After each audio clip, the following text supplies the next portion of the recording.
Boa noite, pessoal. Vamos lá. Espero que estão todos bem.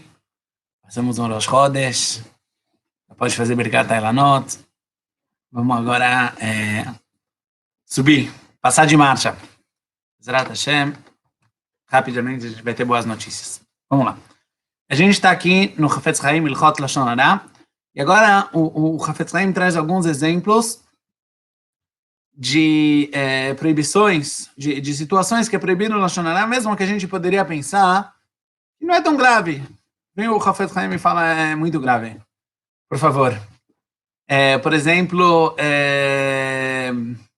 contar Lashon Hara de brincadeira. Contar uma piada, contar uma história engraçada sobre alguém, mas talvez se a pessoa escutasse essa história engraçada, ele não ia achar tão engraçado que estão contando dele. Contar só como num bate-papo, não leva a sério, vai. Não tem isso. Lashon Hara e é proibido da mesma forma. Isso, na verdade, tem alguns derivados dessa halakha, alguns derivados muito sérios. Por exemplo, a gente falou que existem certas situações que é permitido falar Lashon Hara quando tem uma função. Tem que descobrir quem fez alguma coisa errada, precisa educar alguém, precisa salvar, se proteger monetariamente. N situações que vai ser permitido contar Lashon Hara. Tem que tomar muito cuidado que todos os presentes e todos os ouvintes são somente pessoas que têm um benefício direto. Se alguém que está lá, apesar da pessoa que está contando, ela é permitida de contar, e ela não estaria transgredindo nenhuma haverá, mas se um dos ouvintes lá não tem nenhum benefício, e não faz a menor diferença dele saber ou não saber dessa questão, e é pura curiosidade, então isso fica proibido de saber. Às vezes isso acontece entre pais, às vezes isso acontece na escola, às vezes isso pode acontecer numa sinagoga. Tem duas pessoas da diretoria que estão discutindo um assunto sobre a pessoa X. E para esses dois, eles precisam tomar uma decisão, é importante. E tem mais uma pessoa que faz parte da diretoria, que faz parte do grupo, e ele também está interessado, ele quer se sentir por dentro, ele quer saber o que está acontecendo. Se você não tem um benefício direto, isso não é permitido, isso é proibido. Tanto a pessoa de escutar, quanto a pessoa que está contando, ele já não vai mais poder falar, ele vai precisar, por favor, nós vamos falar agora algo que entraria nas definições de Lashon Hara, por isso você não pode escutar. Outro caso, que é um caso, pode acabar acontecendo, espero que lembrem até ano que vem, mas em Purim, às vezes em Purim fazem piadas, fazem peças, fazem piadas de pessoas, ou contam histórias, menosprezam, de brincadeira, não sério. Mas pessoas, durante Purim, não tem nenhuma permissão. Todos os poskim escrevem que isso é completamente permitido. Purim não é desculpa para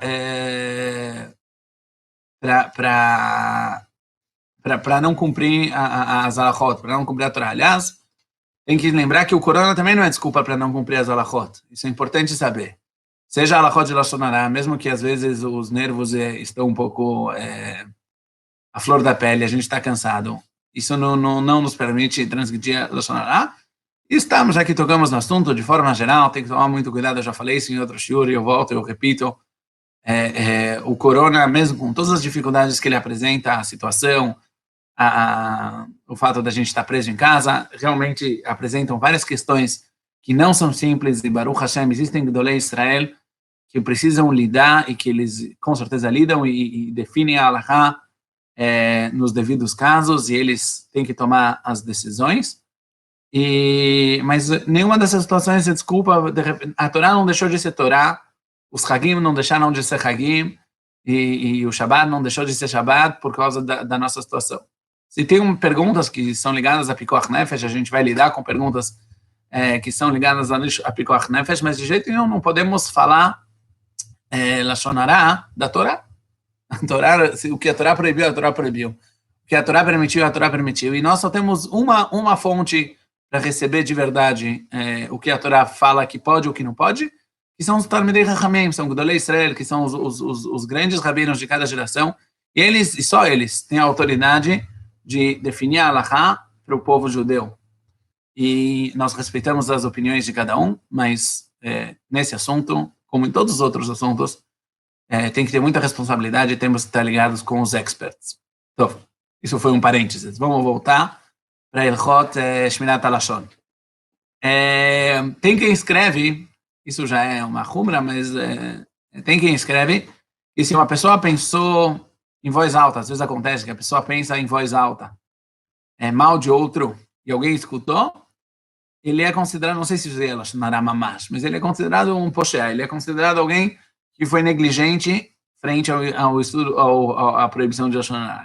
É um pouco complicado essa situação, porque normalmente a pessoa que pensou em voz alta, não é que ele teve intenção de pensar em voz alta, é algo que acontece sozinho. Mas, Bechol Ofen, isso aponta a gravidade da proibição. Isso é um ponto. Segundo ponto é Lashon Hara, sem falar de quem estamos falando. A princípio, se não vai ser sabido de forma alguma de quem a gente está falando, isso não é considerado Lashon Hara. Porém, se dos detalhes os detalhes da nossa história, da história que estamos contando, as pessoas vão ficar sabendo sobre de quem a gente está falando, a famosa piada, eu não vou falar quem é, mas o número do telefone dele é 05 e etc. E as pessoas vão ficar sabendo de quem a gente está falando. Nesse caso, não tem nenhuma permissão de contar essa história, já que, mas se você fala o nome da pessoa de uma forma expressa, ou se você fala isso de uma forma que dá para entender por outros lados. Isso é chamado, aliás, Lashon Hara beramaut, uma Lashon Hara enganosa. A pessoa está tentando dar um jeitinho de falar Lashon Hara. Isso existe algumas versões disso. Às vezes a pessoa se faz de ingênuo. Ele se faz de ingênuo, ele sabe, ele tem uma intenção maldosa no coração. E ele conta uma história, e na verdade os detalhes da história, se outro contasse essa história sem saber quais são os prejuízos que isso pode vir a causar, isso não seria Lashon Hara. Mas você sabe que devido à situação, as pessoas que estão aqui, você conta, vamos dizer, você sabe que tem uma briga entre duas cunhadas, e você conta que a sogra deu para uma das cunhadas uma joia. Não tem Lashon Hara nenhuma, tá tudo bem, esse vai ser do Gamur. Porém, a pessoa que contou, se ele tem a intenção, ele sabe que ele tá agora acendendo uma faísca, tá tocando num ponto, tá causando uma briga. Isso automaticamente vira Lashon Hara. E o fato da pessoa se enganar ou tentar enganar os outros não muda a realidade. Ou fazer com que alguém... Tem vários exemplos. Fazer com que alguém perca dinheiro por causa disso. Aí você sabe, a história que você está contando não tem problema nenhum, mas você está causando que alguém tenha uma perda nas vendas, tenha uma perda em todo tipo de situação. Isso também é proibido. Ou se fazer que você não sabe... Se você não sabe que o que você está falando é Lashon Hara, dá uma de bobo. Não sei que eu não sabia que eu estou falando Lashon Hara. Ou saber, todo mundo sabe de quem está falando e você faz como se você não soubesse. Você conta uma história e sério, ele fez isso? E bem óbvio que você sabia. Tudo isso é chamado de Lashon Hara enganosa. Quem você está enganando? Antes de mais nada, a si mesmo. Não se engane, não vale a pena. Mais uma gravidade que, então, são exemplos de Lashon Hara que a gente poderia pensar que não são tão graves, mas na verdade eles são muito graves. Último exemplo é Lashon Hara que você sabe que as pessoas não vão acreditar em você, a pessoa mesmo assim ela vai lá e conta. É proibido da mesma forma, mesmo se ele tem certeza, ele sabe desde o começo que o que ele vai contar não vai ser aceito. Se ele contou e não foi aceito, mesmo se ele sabe que não vai ser aceito a informação, não vai ser tomada como verdade a informação que ele passou, isso não deixa de estar incluído na proibição de Lashon Hara. Então, por isso que a gente já falou no começo, o Isur de Lashon Hara é algo que precisa ser estudado, precisa ser conhecido. Eu sei que a gente fala aqui muito do que não pode falar. Bezerra está mais para frente, a gente vai chegar em todas as situações do que sim pode falar e como pode falar, e às vezes, como se deve falar.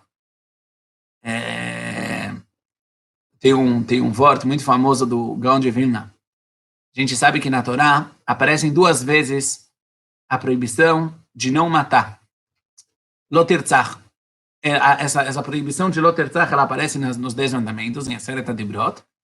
E as Aseret Adibrot aparecem uma vez no livro de Shemot, em Parashat Yitro, e uma vez no final da Torá, no livro de Dvarim, em Parashat Vayetchanan, quando Moshe Rabbeinu repete para o povo judeu toda a história no final dos 40 anos, e lá, de novo, os 10 mandamentos são repetidos.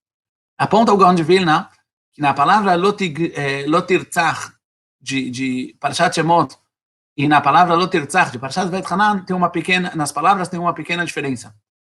Em uma das passagens, eu não lembro agora qual, mas uma das passagens está escrito com kamatz, e uma está escrito kamatz, que tem Ashkenazim que leem o, mas mesmo os faradim, quem sabe mamash ledagdek, sabe a diferença entre o kamatz e o patach. E uma está escrito lotirtzach com patach. Fala o Gaon de Vilna, tem duas formas que lo além uma pessoa pode acabar matando o outro, assassinando outra pessoa com a boca dele. Às vezes a pessoa tem o patach, ele poteach etapei otanimidai, ele abre a boca demais, ele fala o que não deveria. Isso é uma forma. E às vezes ele comete, likmotz em hebraico quer dizer fechar. Ele fecha a pé, igual o kamatz. Ele fecha a pé, igual o kamatz, ele com a boca mais fechada, ele fecha a pé quando ele deveria abrir. Isso seja quando ele às vezes precisa avisar uma pessoa, precisa alertar uma pessoa de algo que vai ser feito, ou quando ele precisa conversar com alguém, dar uma boa palavra, dar um incentivo, conversar com os filhos, conversar com seu cônjuge, com o marido, com a mulher. Isso também é muito importante, e entra tudo a pessoa, Chaim ve'amavet be'ad halashon, assim está escrito. A vida e a morte estão na nossa língua, e nós temos uma força muito forte. Temos que usar bastante essa força, mas da forma correta. Por isso nós estudamos Ilchot Lashon Hara. Agora a gente já chegou, Baruch Hashem, a gente está evoluindo bem rápido, no Klal Dalet, na quarta regra, no quarto grupo de regras do Chafetz Chaim. Ele começa, o Chafetz Chaim, não, desculpa, a gente ainda não, a gente hoje ainda vai terminar o Klal Gimel, com o último ponto, que é a obrigação de julgar uma pessoa para o lado favorável. Antes de mais nada, vamos falar as halachot, se der tempo a gente fala mais, a gente expande um pouco mais sobre esse assunto. A halachá é a seguinte, quando a gente vê alguém que ele fez uma ação, e essa ação pode ser interpretada de dois lados, ou como algo bom, ou como algo ruim, a gente não sabe. Então, depende. Se a gente está falando de uma pessoa que a gente sabe que ele é Irei Shamayim, que ele é cuidadoso com o Torá e com as mitzvot, e ele é uma pessoa séria, e uma pessoa que se importa, toma cuidado com o que ele faz, mesmo que o que a gente viu aos nossos olhos tem uma tendência, parece para nós como algo errado, como algo ruim, nós temos a obrigação de inclinar a explicação e a interpretação nossa para o lado bem. Se a pessoa não consegue, então vai ter que dedicar um pouco mais de força, um pouco mais de pensamento sobre isso. Isso a gente está falando de uma pessoa que é Irei Shamayim. Uma pessoa que é mediana, o que quer dizer uma pessoa mediana? Uma pessoa normal. Ele não é uma pessoa má, é uma pessoa boa, ele quer fazer o bem, mas às vezes ele escorrega, às vezes ele não é cuidadoso. Então, nesse caso é o seguinte, se a ação ela inclina para o lado bom, então, obviamente, nós somos obrigados a interpretar isso pelo bem e não procurar onde estão os defeitos e por que na verdade, ele teve aqui, ele fez algo ruim. Se o que ele fez, o que a gente viu, aos nossos olhos, é balanceado, a gente não sabe se é bom ou se é ruim, novamente temos a obrigação. Obrigação não é uma vantagem, não é algo bonito, é uma obrigação da Torá de inclinar a nossa interpretação para o lado positivo e falar que essa pessoa não fez algo de errado. Se o que ele fez, aos nossos olhos, a gente está falando aqui de uma pessoa normal, uma pessoa mediana, uma pessoa que ela é boa de forma geral, mas às vezes ela escorrega. Se a ação dele, aos nossos olhos, nos parece como algo ruim, a gente não está falando de algo que a gente tem certeza que ele fez algo ruim. A gente está falando de algo que assim parece, assim sugere, a situação sugere assim. Então, nesse caso, não temos mais a obrigação de decidir que ele está fazendo algo bom. Porém, é muito correto, assim escreve o Chafetz Chaim, é muito correto nesse caso deixar as coisas em dúvida, falar, a gente não sabe. Assim me pareceu, mas eu não sei e eu não vou decidir. Eu não vou julgar, eu vou deixar as coisas em dúvida de forma geral, é melhor não julgar as pessoas e não entrar na questão. Agora, mesmo se a pessoa sim decidir entre ele, com ele próprio, que essa pessoa fez é ruim e é mal, e ele entende que essa pessoa errou, isso não dá permissão nenhuma dele sair por aí contando isso, ou envergonhando essa pessoa, ou prejudicando essa pessoa de qualquer forma, de jeito, maneira nenhuma. Exato, semana que vem a gente continua. Na verdade, eu vou tentar talvez retomar desse ponto, porque é um ponto que vale a pena parar e pensar. E a gente começa, se Deus quiser, o Klal Dalet. Uma boa noite a todos. Shabbat Shalom.